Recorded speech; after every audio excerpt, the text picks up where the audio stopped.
Sitting here in Poets' Corner with memorials to hundreds of wonderful writers, it seems the perfect place to discuss the importance of children's literacy. It started with a cue. Only one phrase from Buckingham Palace, quietly posted to the royal family's official website and spread across social media channels in such a bland tone that it nearly felt robotic. A formal announcement from the royal family will be made at 6 p.m. this evening. There is no further background. There are no leaked details. There is no press pre-briefing. And with that, the United Kingdom held its breath. Within minutes, speculation exploded. Was the king abdicating? Has Camilla become ill? Was it another unexpected controversy involving the royals that the public had grown weary of forgiving? Reporters crowded outside the royal gates. Newsreaders tried to fill airtime with speculation. Commentators scoured every recent appearance, word and gesture from the elder royals, looking for hints. But no one foresaw what happened. The royal family's social media platforms broadcast a video around 6 p.m. It was not King Charles. It was not Queen Camilla. It was William and Kate. They were not accompanied by aides or engulfed in royal trappings as they stood side by side in a dimly lighted room within Kensington Palace. There was no gold trim and no throne in sight, just two poised figures speaking from the heart rather than from a script. The monarchy is not merely a symbol, it's a responsibility, William said, his voice calm but heavy. And in times of change, we must evaluate whether we are still serving the people or just the institution. Then came Kate, as lovely as ever, but with a rare sharpness to her tone, controlled but obviously genuine. It is not about titles or traditions, it is about trust, and it is time to honor the past while creating a future that reflects the society we live in today. The statement was short but seismic. William and Kate will take on a more active, independent role within the monarchy, centered on openness, modern leadership, and public trust. More strikingly, they announced the formation of the Diana Initiative, a foundation honoring the late princess's beliefs, with Kate serving as its principal visionary and public face. It wasn't simply a project, it represented a shift in power. Even though the crown remained on King Charles's head and Camilla retained the title of queen, the message was clear. The core of the monarchy had shifted, and the world was watching, shocked, moved, and suddenly acutely aware. This wasn't simply an announcement, it was a reckoning. The palace had perfected the art of refined tradition. For millennia, royal notifications used the same format: pompous language, regal insignias, and distant ceremonial tones. But this time, things were different. William and Kate did not simply read a statement. They made a declaration. And what they revealed was not a small reorganization or symbolic initiative. It was a daring reinterpretation of their roles and obligations inside the monarchy. A silent revolution cloaked in soft voices and meticulous grace. At the heart of their presentation was the revelation of a new framework, which the press soon nicknamed the Modern Monarchy Blueprint. It was a three-part program aimed to bring the crown closer to the people and to usher the royal family into an era marked by humanity rather than hierarchy. William began by addressing the developing schism between the royal and the people. He recognized that adherence to tradition cannot be at the expense of relevance. "We cannot serve modern people with outdated principles," claimed the minister. "We are choosing to lead with presence,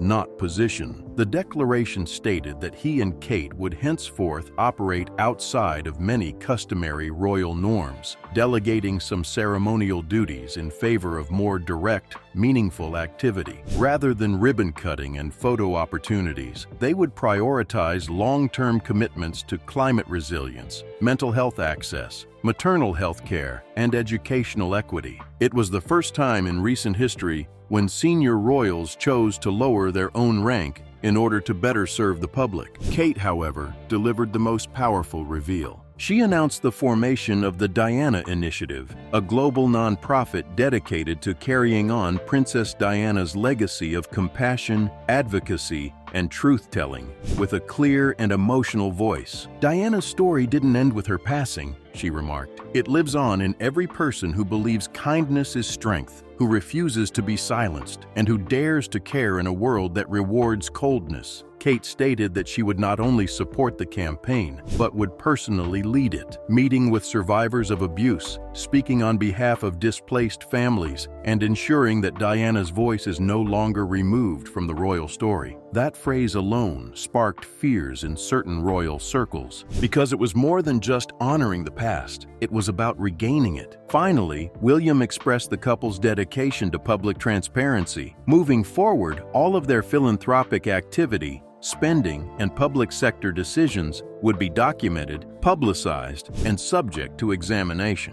This institution has long been protected by opacity, William conceded, but we believe trust is built in the light. They agreed to share annual reports on their engagements and budgets, as well as allow for independent audits of the Diana Initiative and any personal royal patronages. It was unprecedented in a monarchy notorious for secrecy, and that was the point. The reaction was quick. Social media erupted. Commentators lauded it as the first truly 21st century royal act. The story was taken up by global outlets within minutes. The most telling answer was not from the public, but from those who did not respond. Charles and Camilla made no celebratory statements. There is no shared tweet. No joyful family photos were shared on official palace accounts. It was effectively a statement made without, and possibly against, royal consent. But in just under 10 minutes, William and Kate redefined royalty. Not rigid, not far, not determined by bloodlines or protocol. However, it remains relevant, responsible, and very human. They did more than just make an announcement. They rewrote the future of the crown without consent. The audience clapped. The media buzzed. Social media erupted with applause for William and Kate's daring modern concept of royalty. From behind the walls of Buckingham Palace, the mood was anything from festive. Insiders say that as soon as the announcement aired, a coldness crept over the royal corridors. Not because the initiative was offensive or dangerous, it was neither. It was sleek, composed, and well supported. However, it was done without complete approval from the top. And in royal circles, that is more than just daring. That is near blasphemous. King Charles, watching the telecast from Clarence House, reportedly turned to his aides and said merely 3 words. What did they do? The tone was not confusing, it was disbelief. Not only had his eldest son and daughter-in-law taken on a more prominent role, but they did so publicly, proactively, and without his permission. It was the type of action his own reign had studiously avoided.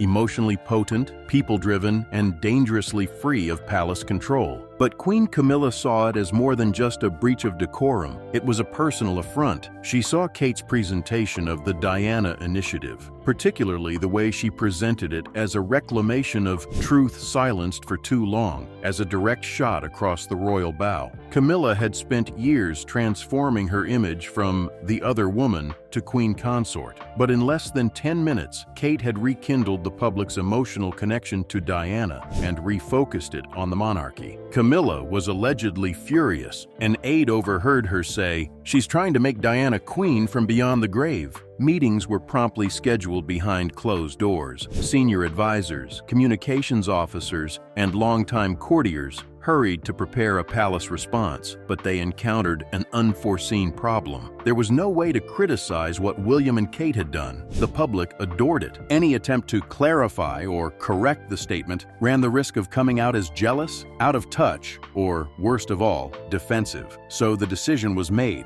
The palace would not say anything. But silence does not equal peace. Charles's frustration was evident. According to some insiders, he saw the announcement as a premature shift in power and was concerned that it would cast a shadow over his own legacy. However, he realized he couldn't confront William directly, not without appearing petty in front of a nation that had just united around his son. Behind the scenes, relationships started to change. Royal staffers began muttering about the real power center that was growing around Kensington Palace. Some aides were concerned that Kate was becoming too independent. Others quietly embraced the development, seeing leadership that represented the public's attitude. Throughout it all, William and Kate remained unshaken. They were not playing games. They were not after the throne. They just did what the monarchy had refused to do for decades: serve honestly. Their actions not only caused outrage, but also dread within the palace. Because for the first time in a long time, the crown was not the focus of attention. Kate was, and she was not wearing it. Something changed in the air in the days after the announcement, not only in headlines or hashtags, but in how people viewed Kate Middleton. She was no longer simply the Duchess of Cambridge or the heir's poised wife. She had transformed into something more, a queen in all but name. People across the country began referring to her as the People's Queen,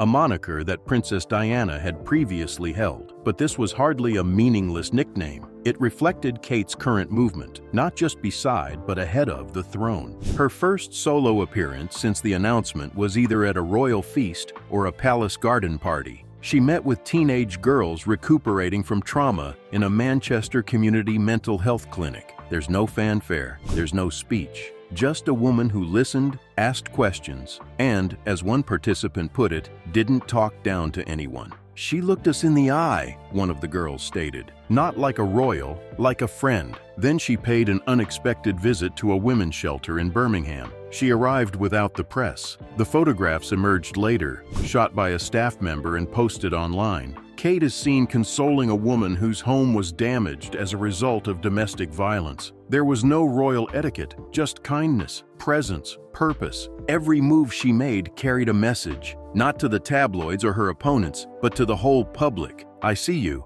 I hear you, I am not above you." Meanwhile, the Diana Initiative began implementing its initial actions. Kate established a foundation to provide free counseling to bereaved youngsters, referencing William and Harry's own sadness following Diana's death. She announced a global conference on women's health rights, something no senior royal has ventured to promote publicly. Her most powerful moment, however, came during a televised town hall in Cardiff, where she spoke openly about the monarchy's future, without a script or handlers. "We are not here to rule from above. We're here to walk alongside. And if we forget that, we are unworthy of the people's trust." The room went silent. And with that, Kate Middleton accomplished what no public relations campaign, coronation, or decades of image rehabilitation could have done for Camilla or Charles. She restored the monarchy's humanity. The press adored her. So did the general populace. Kate's approval rating surged to the highest in contemporary royal polling history, surpassing Diana's peak in the early 1990s. And inside the palace, tension. Queen Camilla was apparently shaken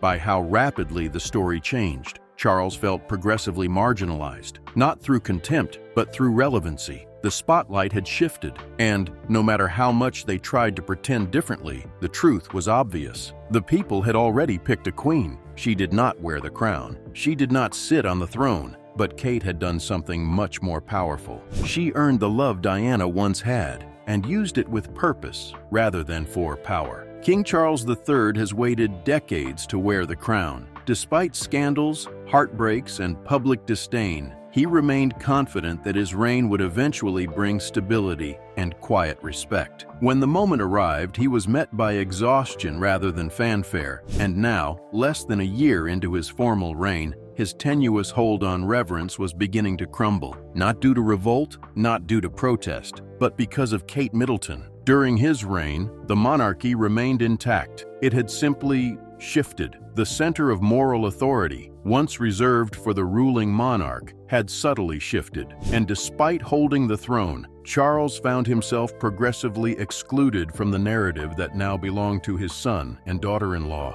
Following William and Kate's announcement, the palace hurried to reply, not with fire, but with ice. A carefully drafted statement was released a few days later, thinly masked in neutrality. His Majesty the King supports all initiatives that serve the greater good of the Commonwealth and modern society. However, insiders say the reality behind the royal gates was far from peaceful. Charles was very disturbed, not by the substance of William's declaration, but by the tone of independence it conveyed. There is no prior approval. There is no concerted publicity strategy. No royal protocol was observed. It was a terrible scenario for a king educated in the shadow of rigorous tradition, a cherished heir deviating from the script and being welcomed for doing so. If Charles was shaken, Camilla was enraged. According to reports, she considered the Diana Initiative as a personal affront, the resuscitation of a lady whose memory continued to overshadow her own. Camilla had spent years smoothing her image by establishing charity work focused on domestic abuse and literacy, but it was never enough to escape Diana's shadow. Camilla's concerns had become a reality when Kate invoked that legacy, not softly, but loudly asterisk.